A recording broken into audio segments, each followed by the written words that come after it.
Bienvenue sur la RD Congo Info.fr. Tout le monde est d'accord. C'est bien moi, votre humble serviteur Grady Mouya, Ibenge de la presse congolaise. Alors, Naïb Sarabinonga, Grady Mouya, ceux qui n'ont bimi, n'a toujours dans l'actualité. N'a pas tege, n'a pas la bilo moro boye, et c'est pas Sarabatute. Donc, lelo n'a bimi le sous par rapport à Likambo, tozara toujours na vitesse d'actualité. Nous moro moni déjà donc aux autres la télé na ba Facebook, Kofi Olomide, mon pa Mokonzi. À Betty, danseuse nae en pleine heure na aéroport ya Kenya. Alors, Grady Mouya, nde amesana ko solana bana mboka na kitina solana ba congolais. Actuellement, Kofi Olomide Sali ya ko beta danseuse nae en pleine heure devant tout le monde na aéroport ya Kenya. Asali ma beto asali malam. Réaction ya ba congolais eza ndenge nini? Na pesa ka réponse de ngana kitakande toyoka bandeko na biso ba congolais eloko balobaka à propos ya makambozo salama na Congo. Nazana ndeko nanga moko wa ndeko boni.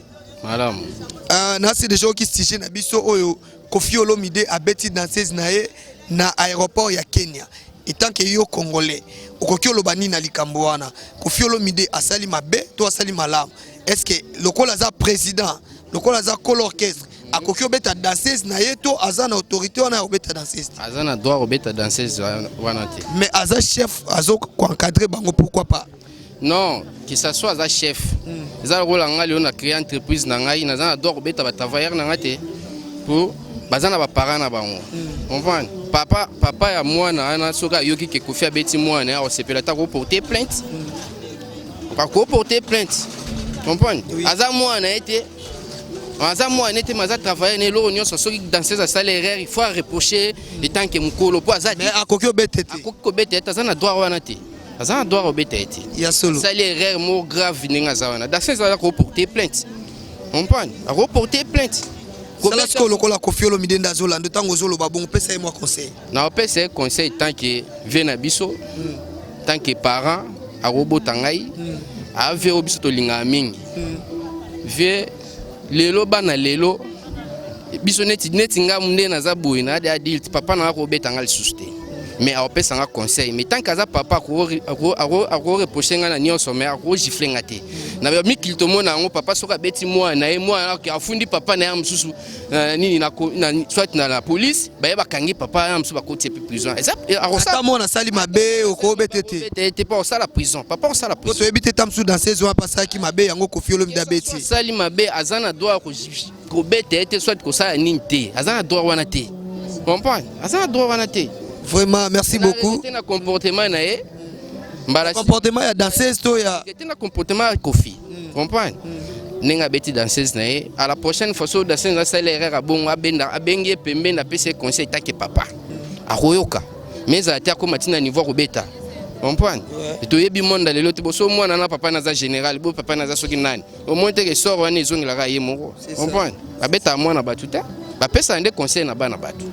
On prend pour lobby aïba mabe asala ki za mabe lobby a se corriger c'est ça OK merci beaucoup na lobby bana mboka nde bazoloba nga nazo tambusa kaka micro bana mboka baloba par rapport ya eloko ba moni mais nazo confirmer bino ke Kofi Olomide auti ko sala vidéo moko alobi ke azali danseuse yakala donc azalaki na mouvement lissusité et ayaki po asala ba menace moko boye yango wana ye asala ki réaction wana mais to ebité soki ezali vrai to ezakaka ko échapper poto totali danseuse o ya beti aza habillé ndenge moko na ba danseuse o bazana Kofi Olomide alors habillement wana danseuse wana azu yango wapi ngai na olobate nazo sala ka ba analyse na ba congolais Joko reste na sima caméra to tambo to luka mo ba congolais bana mboka balobe ya likambo on mama boni malam papa réaction oyo grand mopa osali ya kobeta danseuse na ye devant tout le monde na aéroport ya Kenya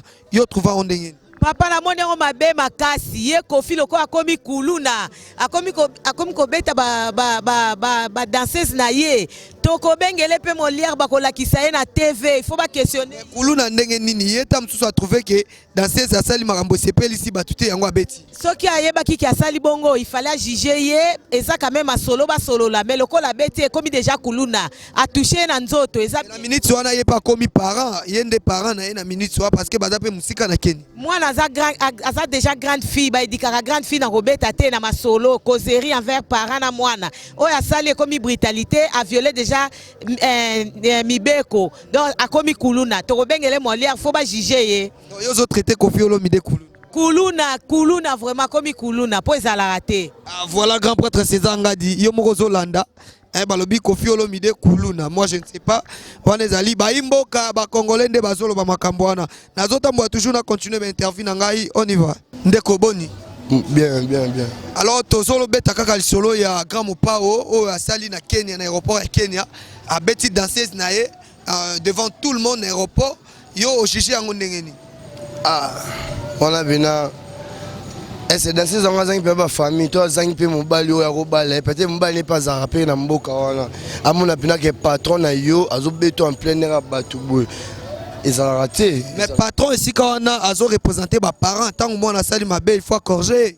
Corriger bien si babi moi na oya mukendo ko bete devant bateau. Mais o déjà comme mukola ma bena malamu ba beta ke devant bateau te ba benga ke koti na ndaku bo solina moi na wi kota ke un bon parent. Soza bina parent o edikara bal na ndaku acte on ko sala honte. O sala jamais ils ont raté. Alors sikoyo sala lokola Koffi Olomide Zolanda opese moi conseil ko olobani. Tes conseils pendant qu'on apporte pas mon pas au mokonzi. Faut un mot doser bakanda mususu. Bakanda mususu nengeza bongo yangonde ebimisa ko ridiki na miso batu bakanda mususu. Dédé. C'est pas dit que ceux qui ont salami, babi les linges sales, c'est là en famille. Luka moi na côté na ndaku ngana lobi bonga na lingi bo, c'est pas dit na miso batu bongo. Ata yo mo est-ce que vous allez monde qui est bambio. Ibambio. Vraiment Bambio. Merci beaucoup de répondre na question na biso totunio na habité so liloba mususu ba Césali. Te liloba bena suka ba Césali mais veille barage azara papa bana azara bongo te. Papa famille bon papa amelara.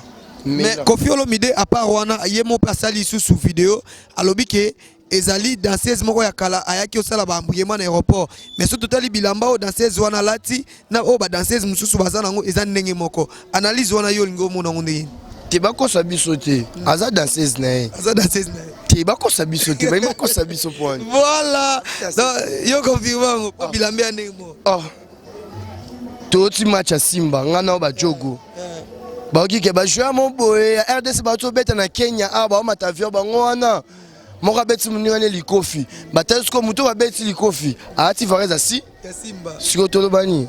Voilà. Merci beaucoup pour ces angadi tozo continuer ka ne masolo kendaka. Ingénieur Rens ma caméra on y va. Dekoboni.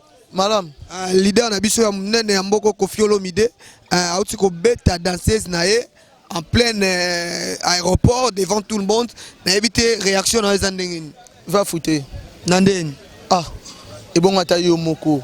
Ndeto aboye aza mwa msala na ye oui aza mwa msala travailleur na ye mais aza mwa na oya botité anet ba delpire loté ba mourir noté papa hein mais na minute wana ba parents ya mona mwasi wana bazate ya représenter ba parents soit scène mabe au monter il faut corriger ibenge mwana muke kutu o aza na ba 12 ans ba 11 ans na poto ses parents abeti ya ko funda na justice d'enfant bakanga parents et bon ce que maman mbimba bon eza na adage mo balobaka parent o aza okobeta mwana te se kalinga mwana ete moto quelque part ko faire l'axe kalinga danseuse na ye te wana éducation te boko beta ndesa koyoka.